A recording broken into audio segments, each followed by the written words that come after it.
Good evening, everybody. Um, Once again, I have forsaken my yellow room for abode on the road, trying to embody impermanence. I've decamped for a few days to another city. And one of the benefits of the COVID era, sign up for a Dharma talk 2 months ago, don't have to look for someone to substitute because you're going to be out of town, because this is being in town with all of you. It's really nice to see. I think I sort of recognize just about everybody, which is awesome. So I have not heard every Dharma talk that's been given of our Ango. I dare say our Shuso probably has, and I should have asked him before. So has anyone made a joke about calling the Shadoka Sudoku? Because I can't help it every time I look at it. And I'll be honest, I'm not overly fond of this text, which is partly what my Dharma talk is going to be about. To some extent, it hits me in an old place that makes me feel sort of less than. For those of you who might not know, it's the English of the name is the Song of Enlightenment. I'm a little averse to using the word enlightenment to start with. And reading it, there's all sorts of stuff like this, which just pushes my buttons now. Though once upon a time, it inspired me, this kind of thing. Once we awaken to the Tathagata Zen, the 6 noble deeds and the 10,000 good actions are already complete within us. In our dream, we see the 6 levels of illusion clearly. After we awaken, the whole universe is empty. Samples. Then there's, for years, the dusty mirror has gone uncleaned. Now let us polish it completely, once and for all. A little later, release your hold on earth, water, fire, wind. Drink and eat as you wish in eternal serenity. All things are transient and completely empty. This is the great enlightenment of the Tathagata. Transience, emptiness, and enlightenment, these are the ultimate truths of Buddhism. Keeping and teaching them is true Sangha devotion. If you don't agree, please ask me about it. Cut out directly the root of it all. This is the very point of the Buddha seal. I can't respond to any concern about leaves and branches. Wow, okay. So this kind of thing used to inspire me when I was a kid. I first became aware of contemplative practices. Oddly, some of you are old enough to maybe recall there was an author who wrote bestsellers, multi-chapter bestsellers that took place over the course of thousands of years in one location, named James Michener. And he wrote a book called, I see who's nodding. He wrote a book called The Source, which someone gave me when I was 14. And this takes place in Israel in one location. And the 10th chapter of this 1,200-page book, somewhere in the middle, took place in the a great age of the flowering of Jewish mysticism in a place in Israel called Tzfat in the 15th century. And it told the story of this particular fictional rabbi in the context of the historical figures who winds up having a mystical experience of unity with God that allows him to transcend all sorrow and suffering and all limitations. And I read this and I thought, you know, I was a pretty grimly suffering, fearful child of Holocaust survivors, gay in a straight family in Christian America. You know, I mean, I had a dozen reasons to be frightened and upset all the time, and I actively relished them. And the idea that there could be an experience that could help you transcend all that in a profound and complete way really excited me. And then at some point but I didn't know how to access that. But Jewish mysticism wasn't something that was available to non-Orthodox Jewish kids, teenagers in West Hartford, Connecticut back in the 70s. When I got to college, one of my dorm mates gave me a book called The Three Pillars of Zen, which got me so excited that I gave to so many people that friends of mine started calling it the Throw Pillows of Zen. And so I was just giving it out.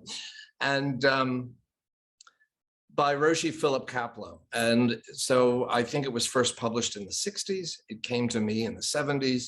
And it was all sorts of stuff about Zen for Americans by an American, eventually Zen teacher who had gone to Japan to study and came back and wrote about it. And there was a section called Enlightenment Experiences. And it was these first person narratives of people, mostly in the context of Sesshin, who had these radical awakenings and experiences.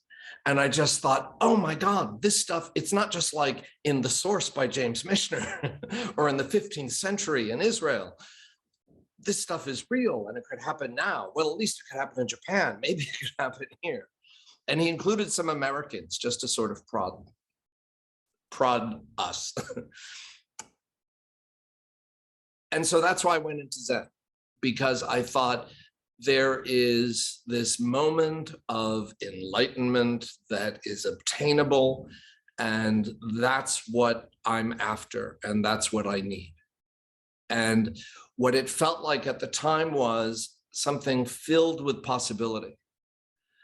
And I was so kind of buying this idea that even after I had become a Zen student and sat on Washington Place and learned to be a timekeeper, a jikido,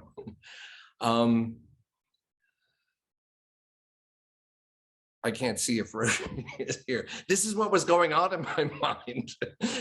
I would be so precise about timekeeping that so the moment I would be like a nanosecond, as close as I could get to ring the bell at the end of the period, because there were times when sitting was so excruciating to me, either physically or emotionally, I really didn't want to let anyone have to sit one fraction of a second longer than they had to.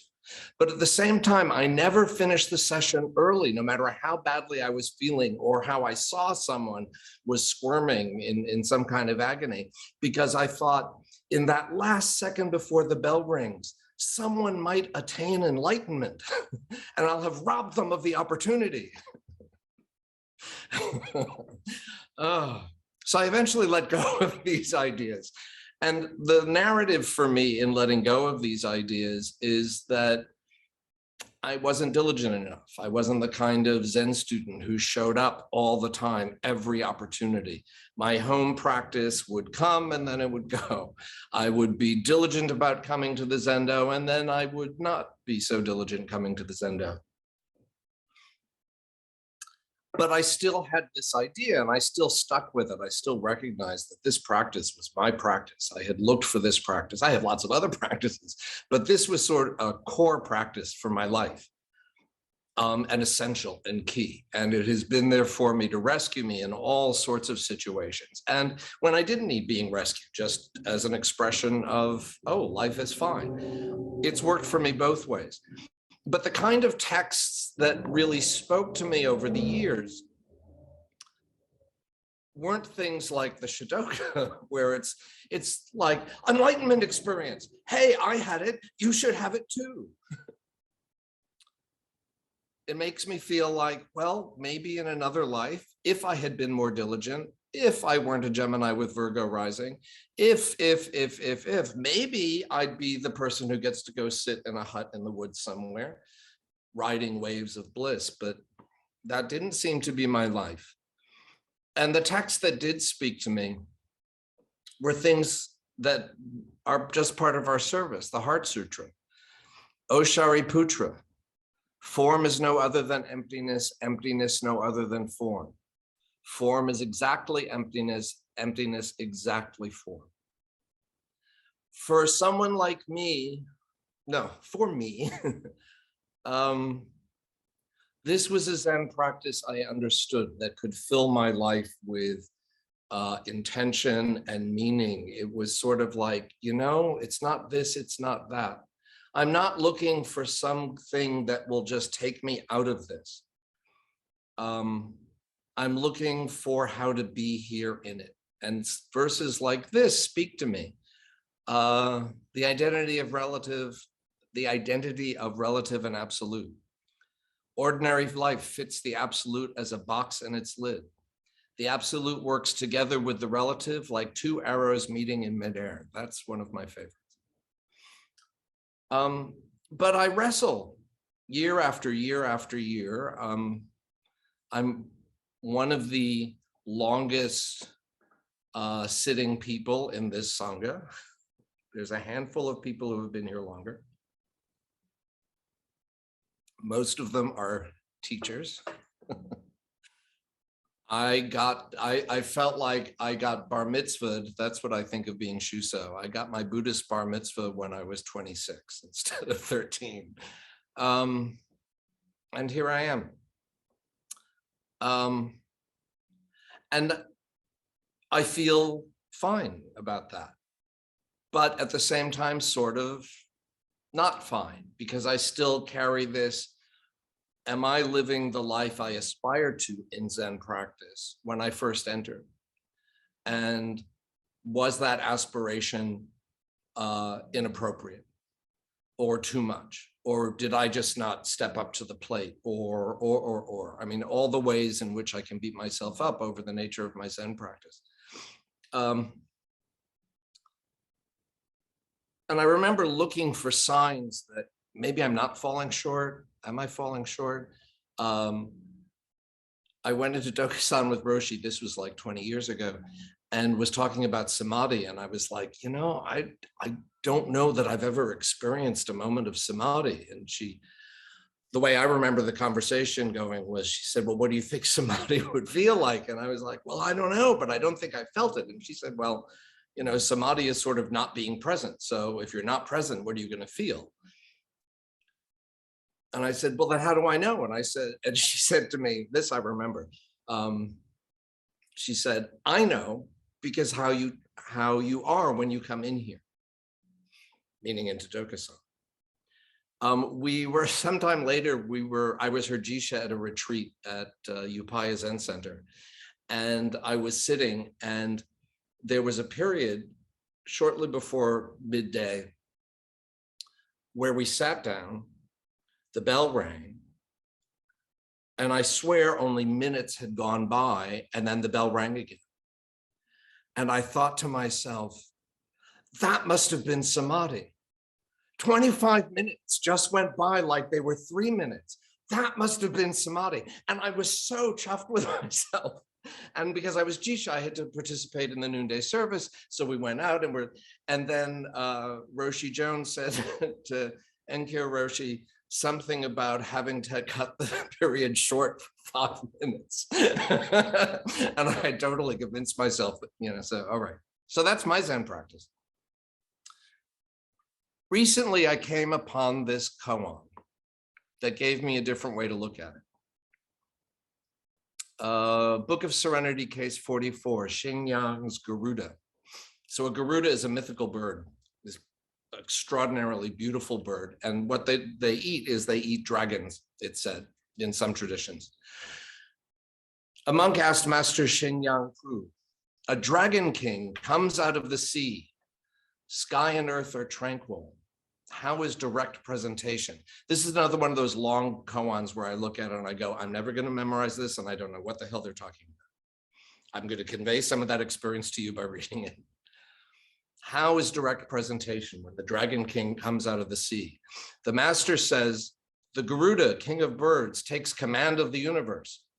Who can stick his head out here? Meaning, how can a dragon possibly, with a Garuda bird flying around, and Garuda birds eat dragons, so how could a dragon or anybody stick their head out with a Garuda bird flying around?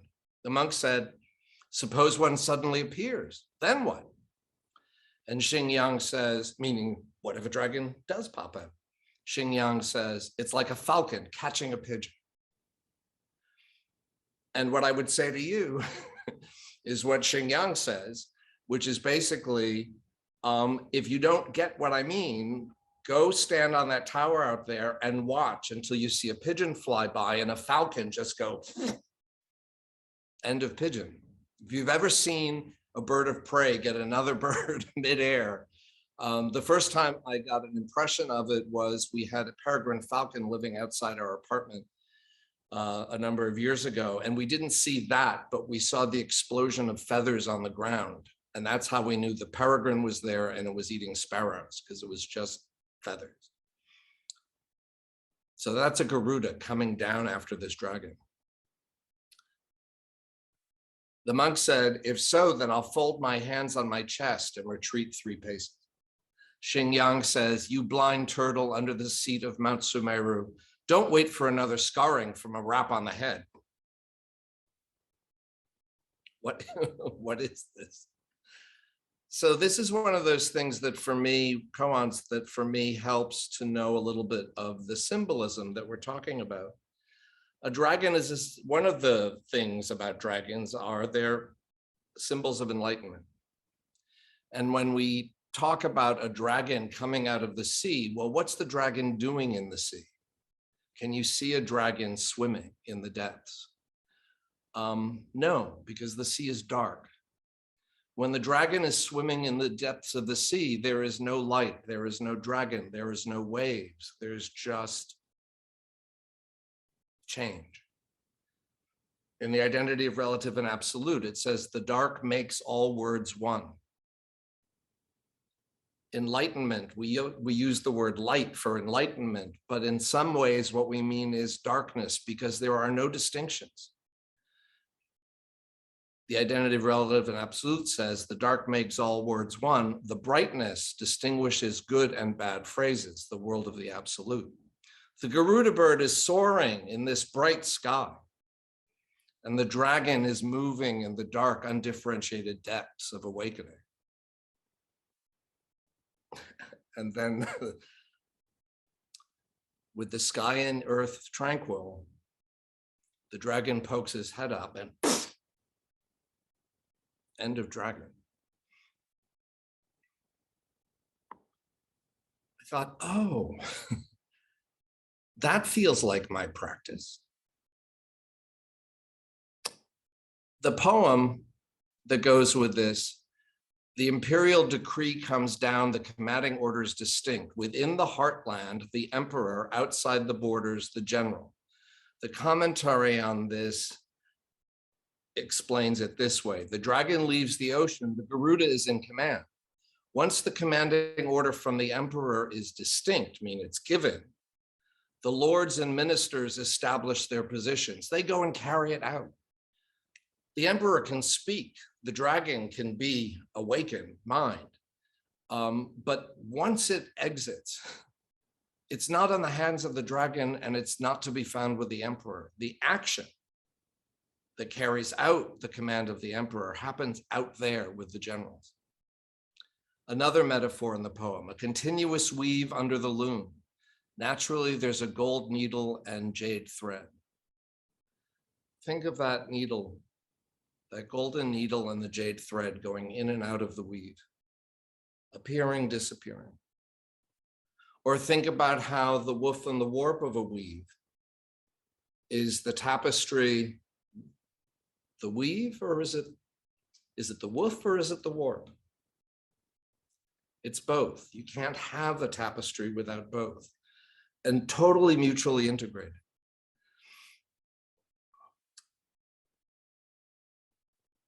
There are a few different ways this struck me, all of which I thought were kind of meaningful to me and clarified what my Zen practice has been or is and what its expression is. A dragon king comes out of the sea. You're sitting in zazen, in samadhi or not. How would you know? And the bell rings. The Garuda bird is right there. Your ordinary mind is right there, takes you away. Was I in samadhi? Was I not in samadhi? Oh, that thing I was thinking about, I wish I could write this down. Maybe in the 5 minutes break I can go, because ordinary mind is waiting for you like a Garuda bird at every moment. You want to glimpse what your experience of being a dragon is. Watch for the moment when the dragon pokes its head up and your ordinary mind swoops in. Can you find and focus on that moment? What would that be like if you could actually just be in that little moment before you lose it and it's just dragon scales scattered on the ground? I almost said dragon feathers, but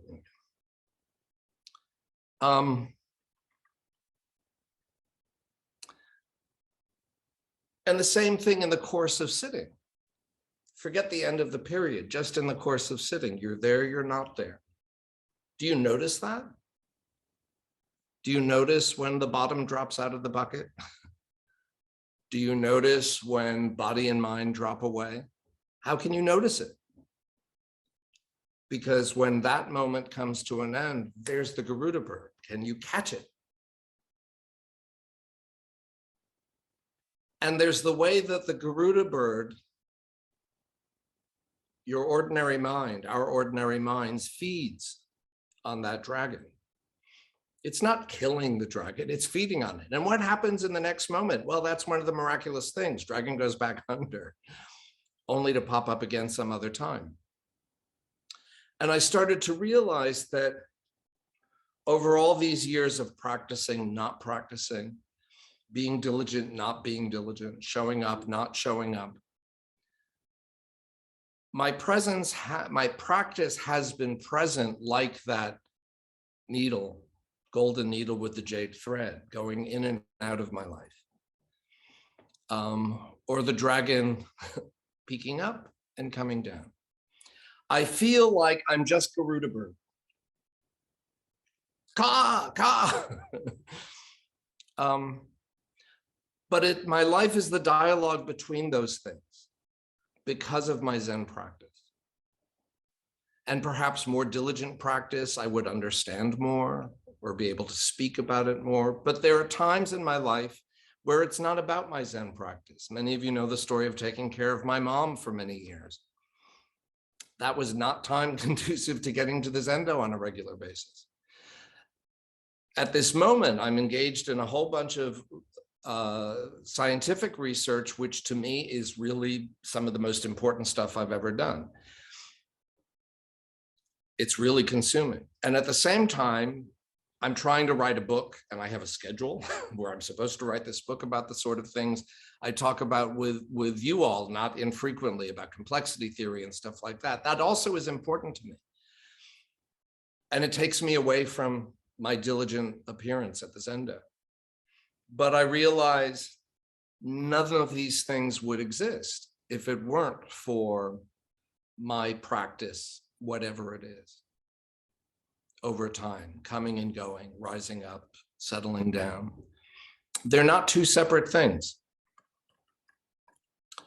So I went back to the Shadoka, thought, somewhere in all these verses, could you give me something?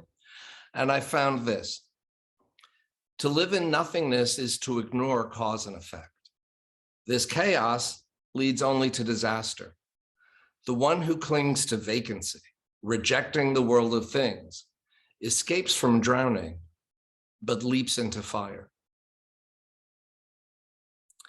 Our Zen practice is our daily life. It is informed and interwoven with our zazen. But it is our daily life. Even when you're not sitting, your daily life is an expression of what it is you're doing when you're sitting. Our minds are expressions of our physical bodies. Meditating isn't about taking your mind out into some transcendent realm. It's about being in your body as it ages and suffers and dies. It's the Garuda bird and the dragon. So I'll leave you with Agatha. My dragon courses through the dark waters, invisible. The Garuda flies in the heavens above. She and I, looking out to the horizon, see no line where sea meets sky.